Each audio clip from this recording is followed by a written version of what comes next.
Hello and welcome to Dunbar Old Harbour. So for the next couple of days I'm going to be walking the Heron Road, which is an ancient trade route between Dunbar and Lauder in the southern uplands. I'll fill you in as we go, but it's now about 10 o'clock on the 20th of May and I'm going to make a start.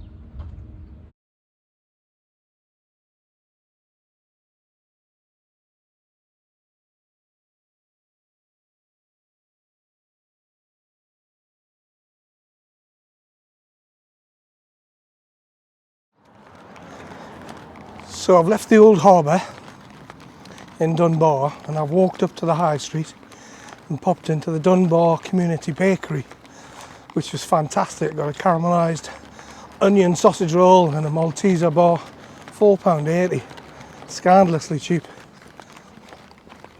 So I'm choosing to walk out towards Broxburn and the Dunbar battlefield.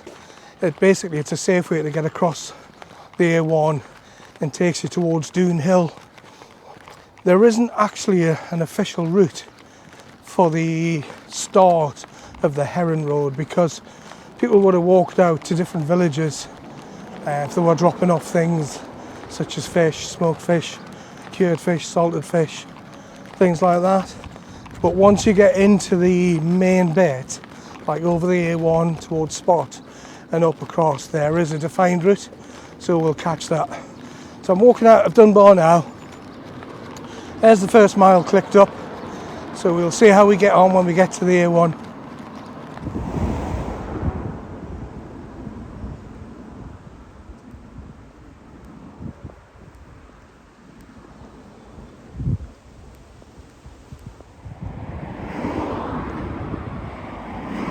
So I've been walking for about 30 minutes now. I've come through Broxburn and just crossed the road, and I'm going to walk towards Brands Mill and then head back towards the A1.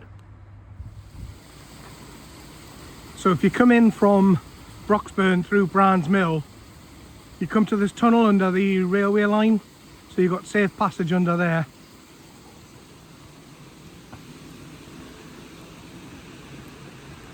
Which is quite handy, isn't it?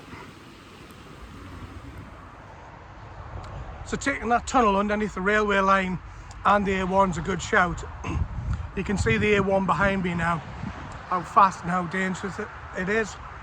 So definitely take that if you can. So I've been walking for about an hour now, and I've crossed the A1 as you've seen, and I'm walking through this lovely forested area which is lovely and cool. I've shed a layer and got a hat on because it's getting a bit sunny. But interestingly, on my left there behind me now is the battle site of the Battle of Dunbar, which was fought on the 3rd of September 1650, and it was fought between David Leslie of the Scots and Oliver Cromwell of the English. It resulted in a bit of a thrashing for the Scots, I'm afraid. Interesting stuff though.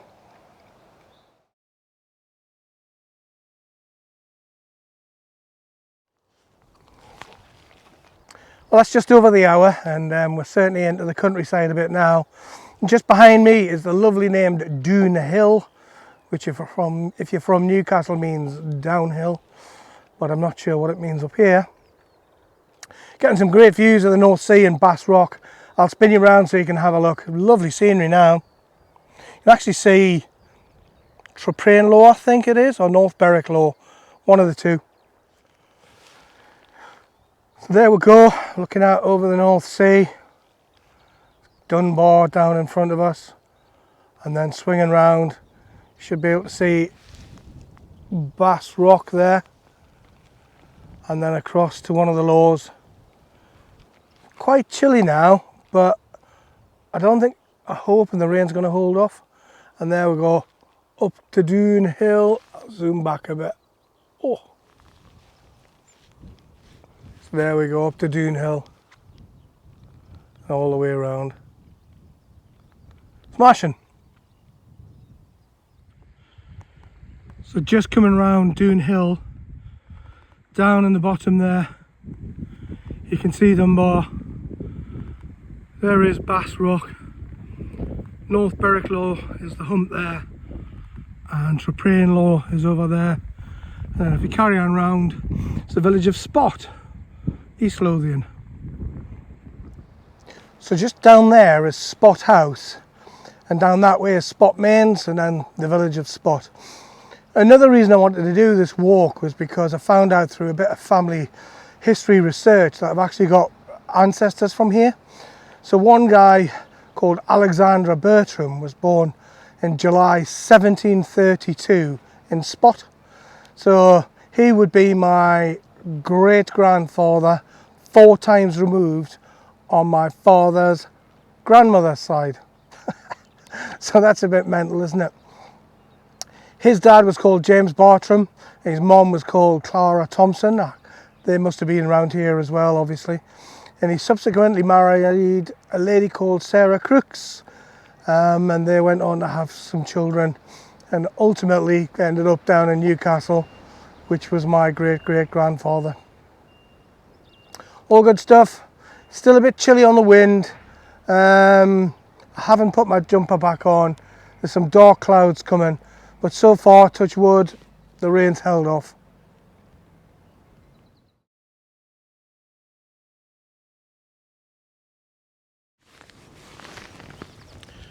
So that's about 2 hours 20 minutes into the walk, and I've walked about 5.5 miles, which isn't bad really, because I've been faffing on with the phone and the route, and also filming a little bit. I'm coming through a valley called Blacklocks, which has got a great show of bluebells, gorse, may blossom, and some rowan as well as wildflowers. There's a couple of little locks behind us, so it's lovely, it really is.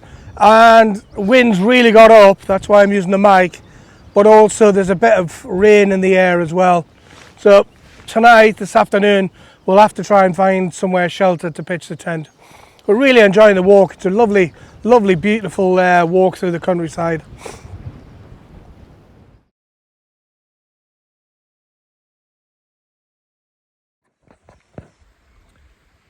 So I'm just heading into a place called Halls, but look at that, wild garlic heaven.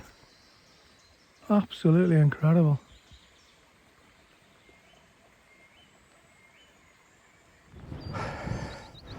Well, it's been a little while since I've spoken to you, but I'm now heading up into the southern uplands true. The wind's really picked up, the camera phone's kind of wobbling in the wind there. Had to take a bit of a detour because there were some cows with calves, and not that I'm afraid of cows with calves, but the cows were chasing me and the calves were getting buffeted, so I decided to take a bit of a detour, but that's entailed a bit of heather bashing and running about the place. But yeah, coming to one of the highest points of today. Once we get over this hill, should be downhill all the way to Whitadder Reservoir. But if you look behind me, look at that view, man. Look at that. Isn't that just lovely, eh? Just fab. Just fab. Good, okay. We'll get over the top. We need to find some water. It's a bit dry as well, so I'm getting a little bit dehydrated. So there we are on one of the high points of today. Bass Rock in the distance there. So we're going to head now into the southern uplands and say goodbye to the northeast coast. Into the land of giant windmills. The cloud looks a bit ominous. There we go. So this track here is the Heron Road, and if you look very closely you can see where the old wheels went of the carts carrying big creels of fish, and the women would have been behind them as well carrying creels of fish. Unbelievable really, because their baskets would have been heavy with a good few stone of fish in. Okay, here's the rain, so I'm going to get my waterproofs on. So that's about 10 to 3 in the afternoon. I've done about 9.5 miles. Again, I've jumped off the path because I noticed this a running stream on the map, and I was desperately short of water. So I found some good clean water there, which I filtered. I've necked a full bottle, and I'm going to take another bottle. I've also had some of my tray bake that I got from the community bakery in Dunbar, which has been fantastic. So yeah, this bit's a bit tricky because it's unmarked really, and it's a bit boggy, but it's okay. Shortly we'll be back onto the main track. But I'm just going to take 10 minutes and then fill my water again and then head off.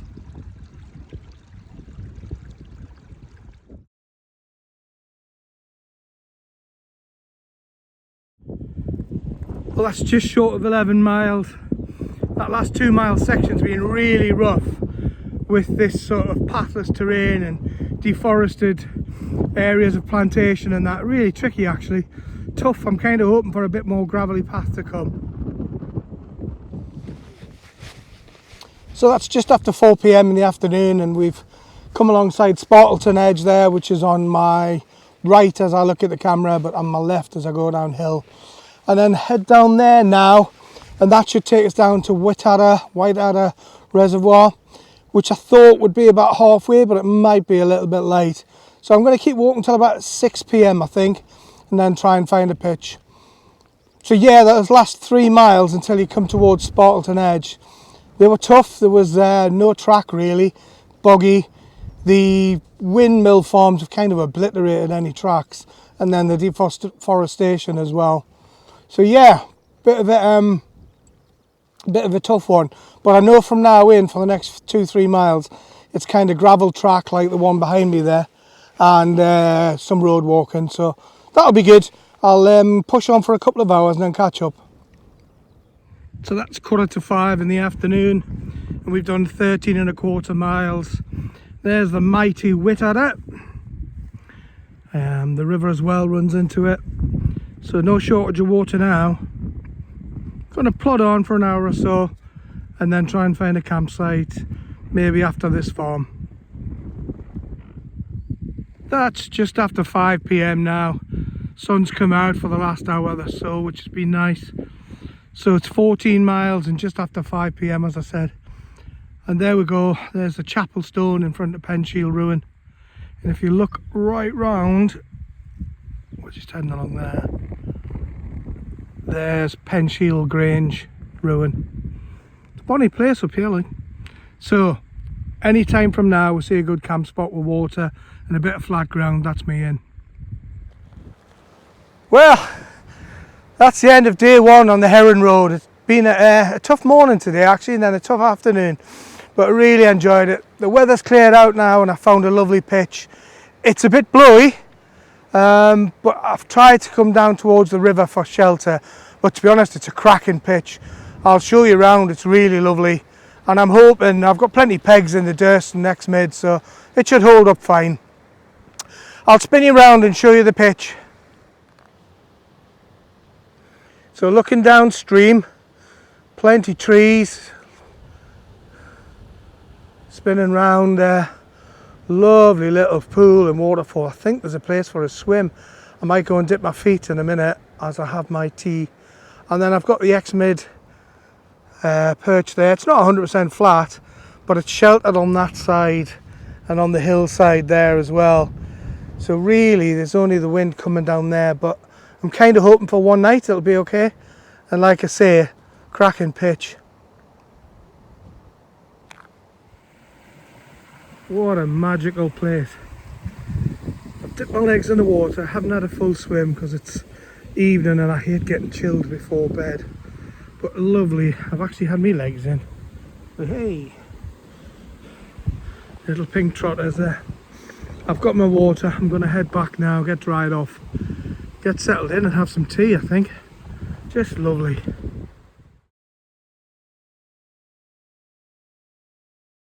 Morning, day 2 of the Heron Road Trail. I didn't sleep very well, I never do in a tent. Can't seem to get the pillows right, and got a bit of cramp in the neck and the back of the legs. Yeah, bit of a shame really, I wish I could sleep. It started to rain at 6 o'clock. It's 7:30 now. I've got most of my gear put in dry bags ready to go into the rucksack. I'm just debating whether to have some porridge now or get going. I've updated the Garmin forecast on their messenger, the InReach messenger, and it doesn't look like there's going to be a lot of rain today. So I might just sit down for half an hour and go about 8:30 after some porridge in the hope that it does stop raining. Anyway, today's target is Lauder, about 15 miles. So I'll bring you along as we get going. Going to get packed up. Tent's going to be wet, but that's all right. I don't have to sleep in the tent tonight. All packed up, leave no trace. I'll get going. The wind's picked up and it's been raining, so I'm going to crack on. Wow, that's been some morning with the wind and rain. Thankfully the rain stopped off a bit now. The wind's still going, but I've got the mic on to try and make it sound a bit better. So I've been going about 45 minutes, covered about a mile and a half. It's a steady uphill climb to what you call the moor behind me. It's a shame it's a bit of a dull morning because it's a beautiful area. There's lots of bird life, which is lovely, and to come walking through in spring. So yeah, we'll just keep plodding on. I'll bring you back over the moor if it's anything interesting, but I will show you a snap of the sign here behind me.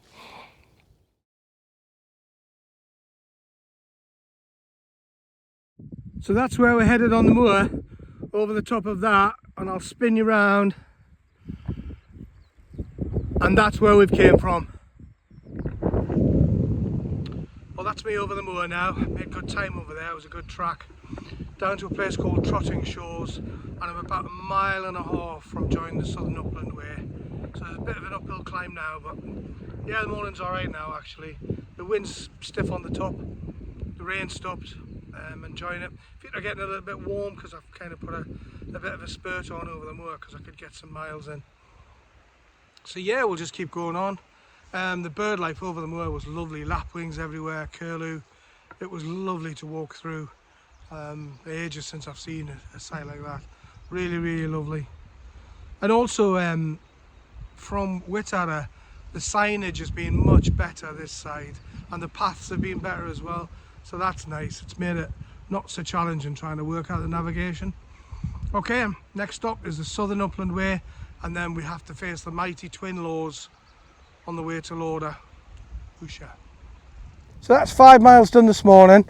It's 11 o'clock now and I've just joined the Southern Upland Way. I'm about to head up Twin Laws, which I think is the highest point on the walk. So that'll be about a mile up, I think it is, from here. Then after that it's a gentle walk down to Lauder, which is about 10 and a half, 11 miles away.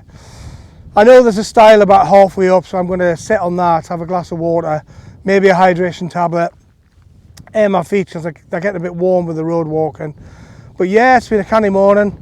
I mean, it's a shame the sun's not nice and warm, but at least it's not raining, which is good. So okay, once I get to the top of Twin Laws, I'll bring you back for the views.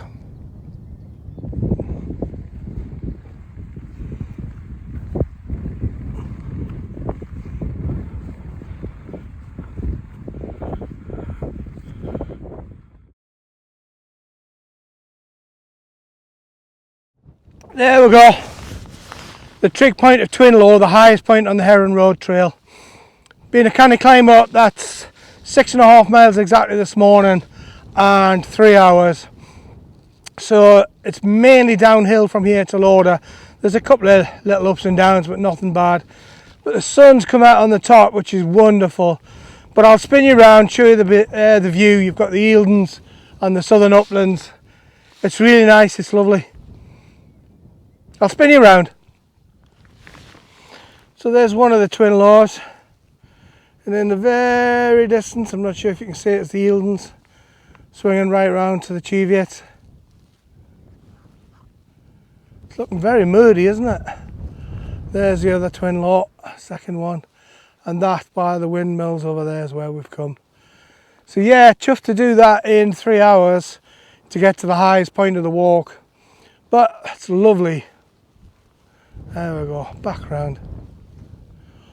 Okay, I didn't get any water down the bottom, it was a little bit sheepy and I didn't fancy that, so I'm going to try and get some water and something to eat. Right, time to make the descent.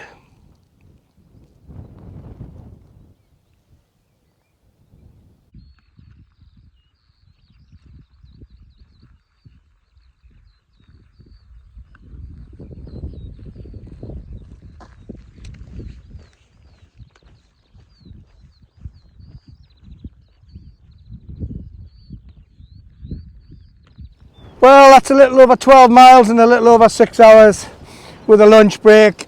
I'm just about to leave the managed grouse moors and blackface sheep moors. Positives, it's been lovely to see all the birds, curlews, lapwings, snipe, loads and loads of bird life. It's been really nice. I stopped for a bit of lunch.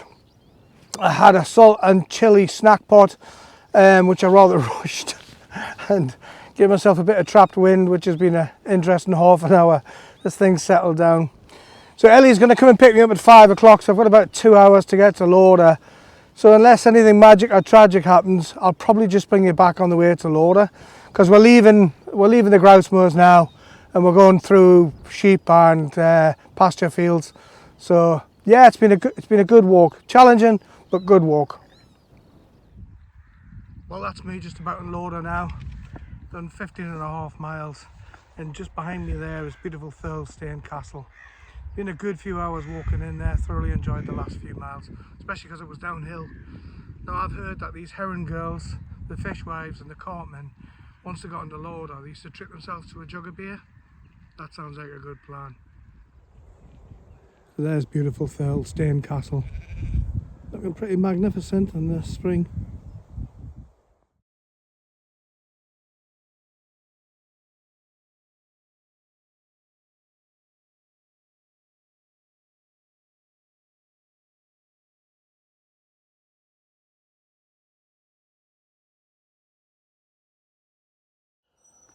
Well, it's Friday morning, the morning after I finished the route.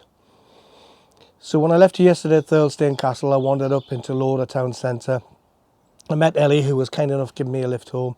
We had 2 pints of beer, which was fantastic and well earned after a good walk yesterday. So a quick summary, the walk itself is from Dunbar to Lauder.